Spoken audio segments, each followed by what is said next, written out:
Good afternoon, guys. Just got off the practice field, 2 hours of quality work out there, coming off of the competitive close loss that we had last week against Coastal. Really felt like our players battled very strong, and the message we told them in the locker room is there's a ton of lessons to be taken from when you play a really talented team very close and you come up a little bit short. And I love the attitude and the culture in that locker room. There were no heads down. There were no fingers pointed.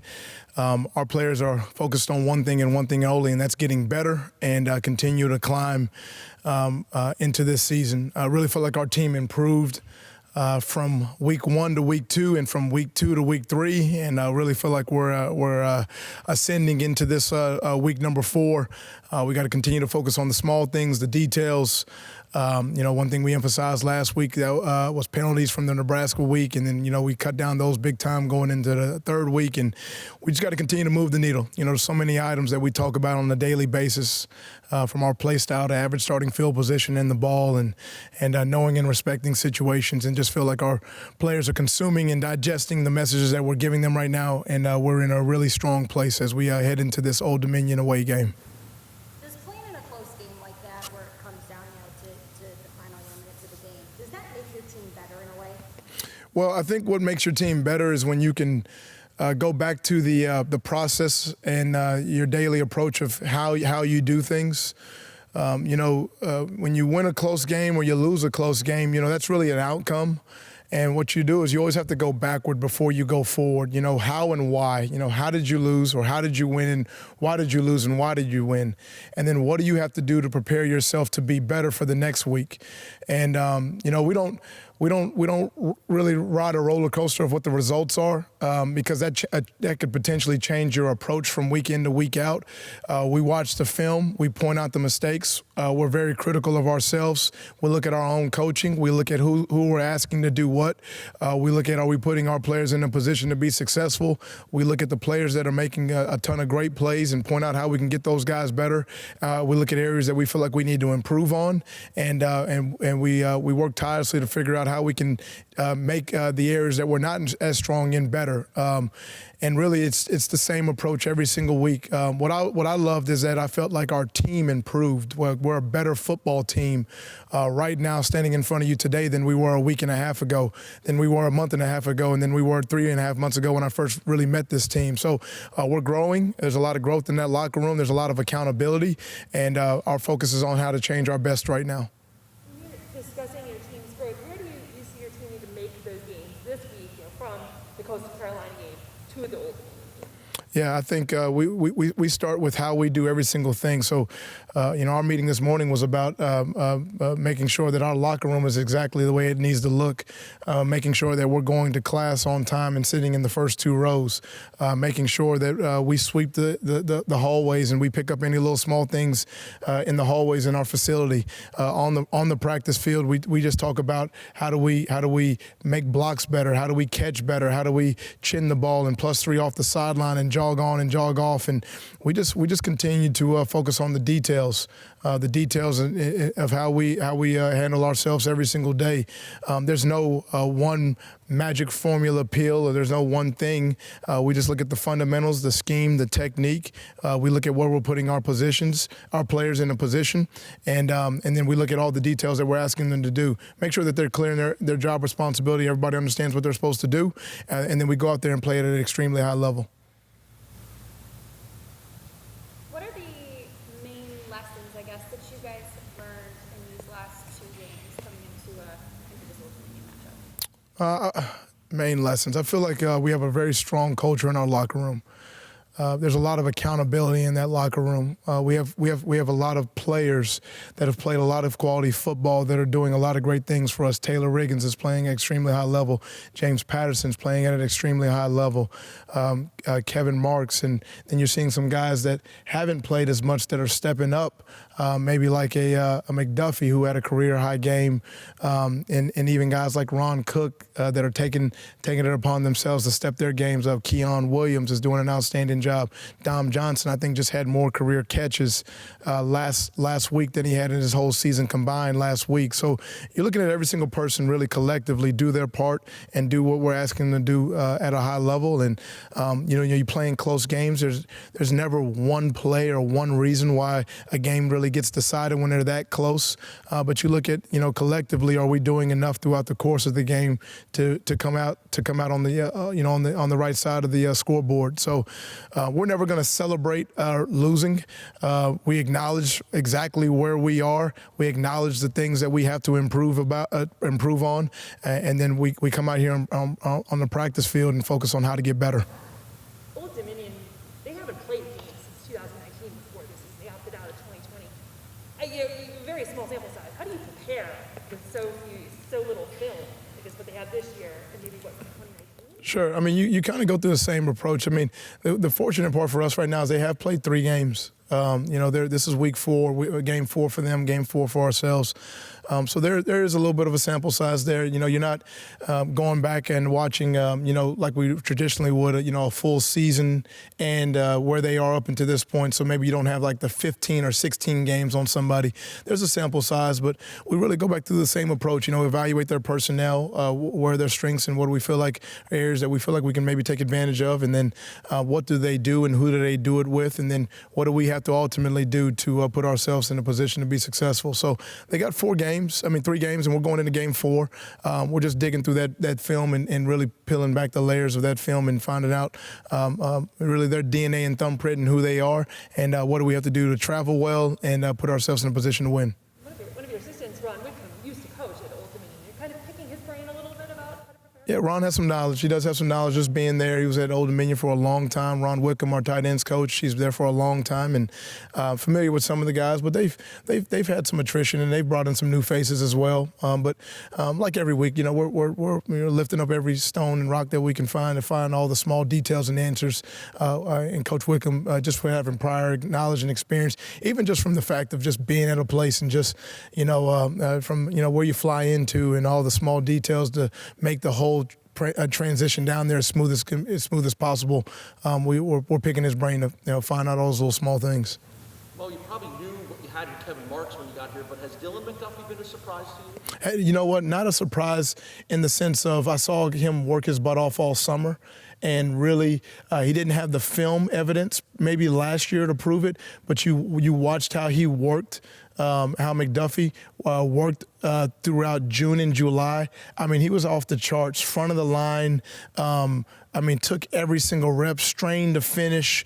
I was so impressed with how he worked and his passion and attention to detail with how he worked that I'm not surprised. I told him this and I told the team this. I'm not surprised of the performance that he had and the performance that he's having, and that's why he's in the game. He's a guy that is continuing to add to our backfield, and we build trust with him, and he has trust and rapport with us, and he knows his job responsibilities, and he runs the ball very violently, and he's running really hard, and you saw him work out that way, so it's not a surprise in that sense. Mark, Kevin was in the pads. Will he be available this weekend? Yeah, Kevin's going to be fine. What about Giovanni Ruiz? Will he be available for this weekend? We're still evaluating Gianni, and just see how he is from day to day. Kevin Marks is going home. Has he got a little extra bounce out here? Is he excited about that? I think it's always exciting when you can go home, but I hope our fire and our desire and motivation and drive and really our obsession with winning, our obsession with doing things right comes from within our 4 walls. And, we want you to play extremely well because that's what the culture demands and that's who you are and that's what the expectation is for you and yourself. Kevin Marks is a tremendous young man. He's doing a great job. I think when you can go home and play in front of family, it always is a plus.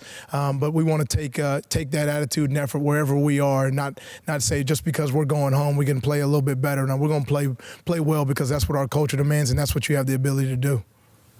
You feel bad to ask that. Coach, we talked about the lessons your team has learned so far this season. It was only 19 days ago that you made your head coaching debut for the Bulls. Have there been any lessons you've learned in that time that you just couldn't simulate in those first 100 and some odd days over the summer? It's a good question. Good question. I'd be lying to you if I said there's nothing. I'm not going to just say something just to say something right now. I think every day, truthfully, I take a journal, a log. I mean, every day you're trying to soak up something. You know, you're learning this team more than anything, and you're leading young men, and you're leading your coaching staff. You're leading this program and organization. I think the lesson, if anything, maybe not learned, but is reminded, is consistency is the key. I think consistency and a work ethic at a consistent level is really, really key to your overall success. You know, I told our team that today, you know, the first thing you have to decide is, you know, really what type of player do you want to be? You know, what type of team do we want to have? What type of culture do we want to have? And then you follow that up with a lot of consistency and discipline. And, you know, the challenge that I made to this team in the locker room was, you know, can we become what I believe what we're able of becoming? You know, can you individually as a player become what you're able of becoming? That's one of the hardest things to do as a player. And then collectively as a team and as a coaching staff and as a culture and family, can we become what we believe we're able to become? So I think consistency is the key, and maybe reminded of that daily, and then you follow that up with a lot of attention to detail, and then you evaluate the results and you get right back to the process. And if anything, I'm probably reminded of that every single day. I know you operate in a week-to-week world. That's what your job is. Probably like minute-to-minute world. Okay.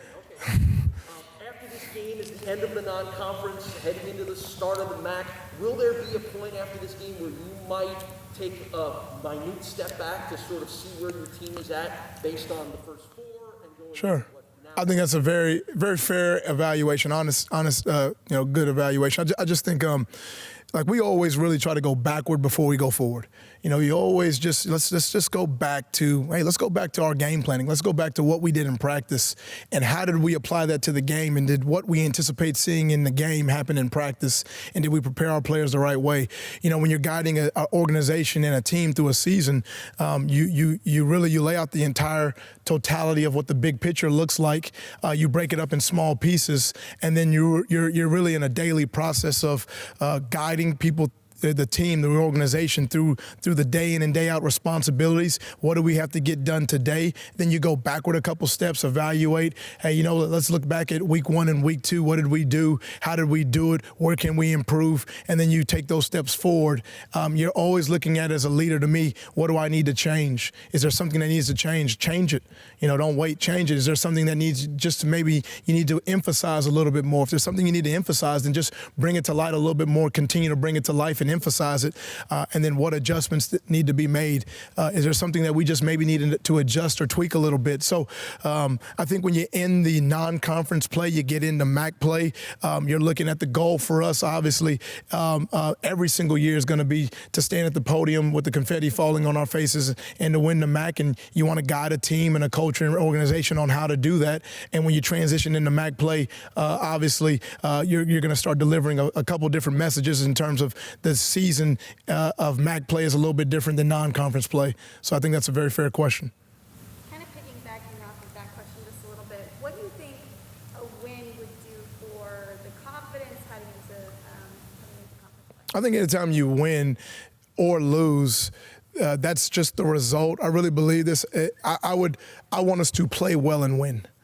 Obviously, from every single week. I think how you play the game, not just who you play and not just getting a result, because you can play poorly and still win a game. You know, you can play extremely well and still lose a game. You know, obviously the end result is we got to look at that first number and that dash and that second number, and we want more on that first number than we want on that dash and second number. But more than anything, I want us to prepare ourselves the right way. I want us to take care of the details throughout the week. I want us to make sure that we're taking our butt to class and doing all the small things the right way. I want to make sure we take care of ourselves in our culture, in our locker room. I want to make sure our freshmen understand the importance of when they cut off their tape and they put it away, that it goes in the trash can and not on the floor.